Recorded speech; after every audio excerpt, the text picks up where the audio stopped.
Murder, kidnapping, वसूली के आरोपों में दर्जनों मुकदमे अपने नाम दर्ज कराने वाला मुख्तार अंसारी आज क्राइम की दुनिया का ऐसा पहाड़ बन चुका है जिसका नाम उसके आपराधिक इतिहास को बताने के लिए काफी है। लुटियन मीडिया का संरक्षण और पॉलिटिकल संरक्षण इसके बाएं हाथ का खेल था। यह माफिया इन्हीं के संरक्षण में फल फूल रहा था। आज मुख्तार के दिल्ली, लखनऊ और गाजीपुर के साथ साथ ईडी ने कई ठिकानों पर छापेमारी की। उसके जो करीबी हैं वो भी ईडी के निशाने पर हैं। दादा महावीर चक्र से सम्मानित, चाचा देश के उपराष्ट्रपति, देश की आजादी में अहम योगदान, गांधी जी के करीबी, नाना भी महावीर चक्र से सम्मानित। ऐसा इतिहास होने के बावजूद मुख्तार गैंगस्टर क्यों बना? यह सवाल मन को कचोटता है। कैसे इसने अपना साम्राज्य स्थापित किया? आज इन्हीं सब सवालों के जवाब आपको देंगे। जय श्री राम। मैं हूं आपके साथ अभिषेक पुंडीर और आप देखना शुरू कर चुके हैं कैपिटल टीवी का स्पेशल शो थर्ड आई। थर्ड आई में आज बात होगी मुख्तार अंसारी की, मुख्तार अंसारी के पारिवारिक इतिहास की और उसका 35 साल का आपराधिक इतिहास। ईडी को मुख्तार के ठिकानों से अथाह संपत्ति मिली है। जुर्म की दुनिया से बनाया महल योगी सरकार के निशाने पर है।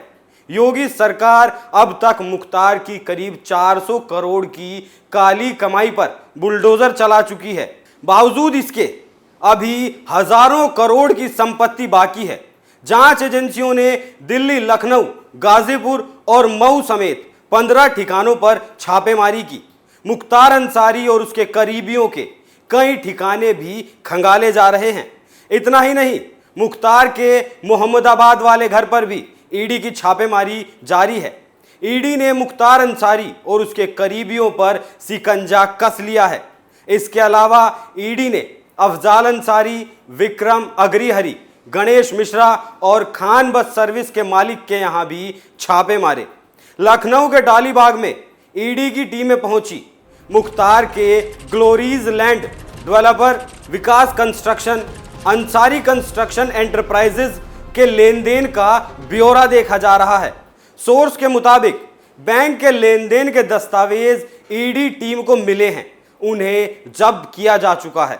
लेन देन कितने हैं, किन बैंकों के हैं, इस बारे में अधिकारियों ने अभी कुछ भी बताने से इनकार कर दिया है। मुख्तार के लोक निर्माण विभाग और रेलवे के ठेके और मछली कारोबार से जुड़े कारोबार की भी पूर्व डीजीपी एचसी अवस्थी ने ईडी को रिपोर्ट भेजी थी। इसी आधार पर छापेमारी की जा रही है।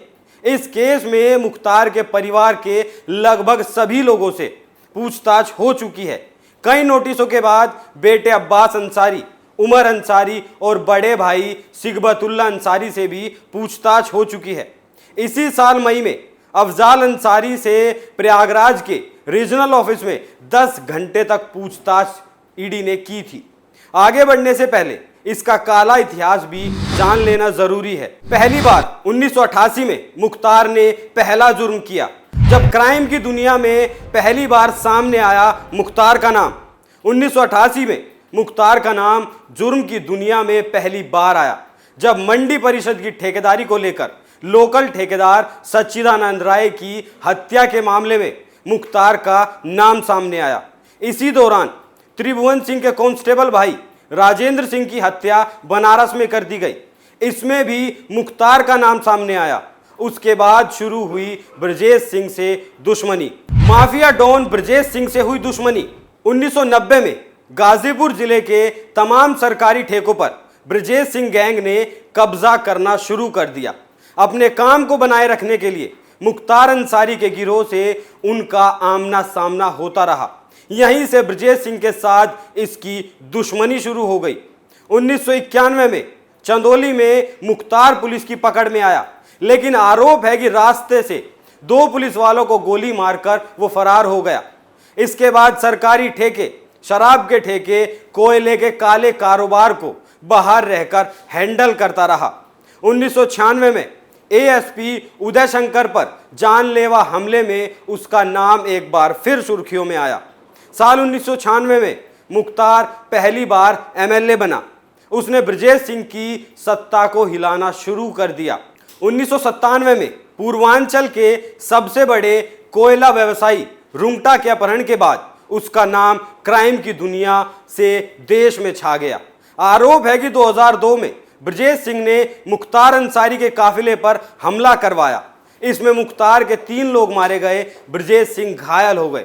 इसके बाद मुख्तार अंसारी पूर्वांचल में अकेला गैंग लीडर बनकर उभरा। 2005 से जेल में बंद मुख्तार 2005 में मऊ जिले में हिंसा भड़की।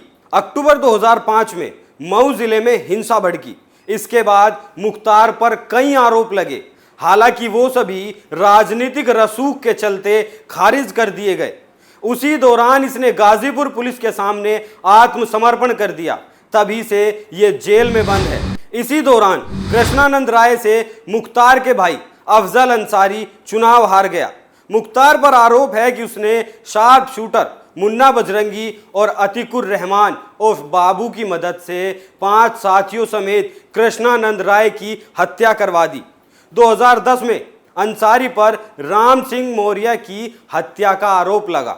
मौर्य मन्नत सिंह नाम के एक स्थानीय ठेकेदार की हत्या का गवाह था।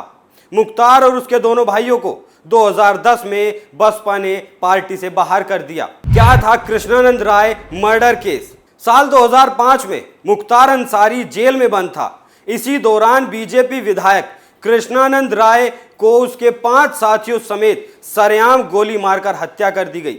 ऐसा बताया जाता है कि हमलावरों ने 6 AK-47 राइफलों से 400 से ज्यादा गोलियां चलाई थी। मारे गए लोगों के शरीर से 67 गोलियां बरामद की गई। इस हमले से अंदाजा लगाया जा सकता है कि माफिया कितना खतरनाक हो चुका था। इस हमले का एक महत्वपूर्ण गवाह शशिकांत राय 2006 में रहस्यमयी परिस्थितियों में मृत पाया गया, क्योंकि उसने कृष्णानंद के काफिले पर हमला करने वालों में से अंसारी और बजरंगी के निशानेबाज अंगद राय और गोरा राय को पहचान लिया था।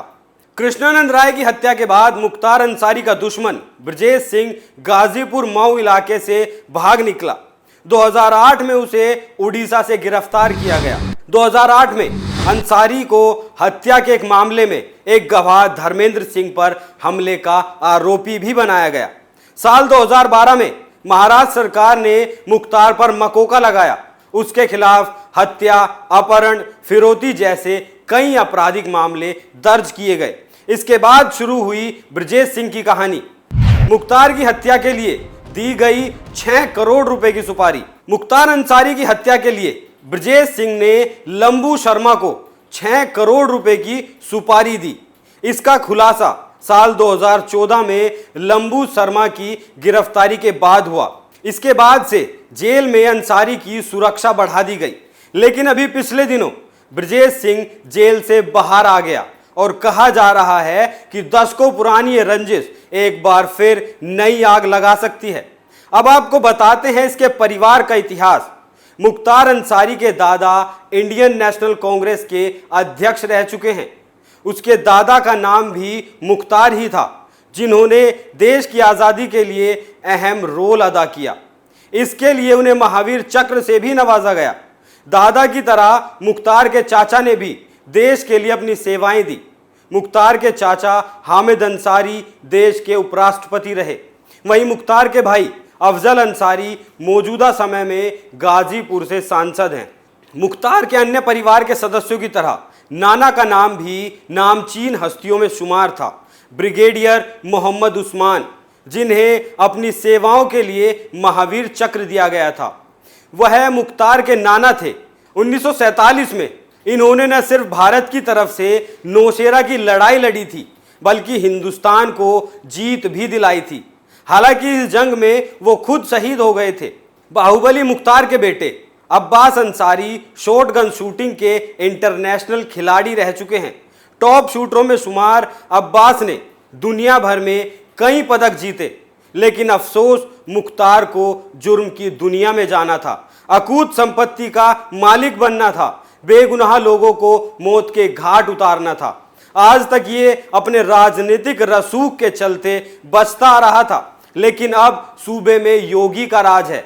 अब यहां जनता का राज चलता है, ना कि माफियाओं का। वैसे भी ईडी की तरफ से अभी कोई खुलासा नहीं हुआ है, लेकिन सूत्रों के हवाले से खबर है कि माया जाल बहुत बड़ा है और अब मुख्तार का परिवार किसी भी कीमत पर बचने वाला नहीं है। थर्ड आई में आज के लिए इतना ही। कल फिर मुलाकात होगी एक नए मुद्दे के साथ। तब तक देखते रहिए कैपिटल टीवी। सुरक्षित रहिए, सतर्क रहिए। नमस्कार।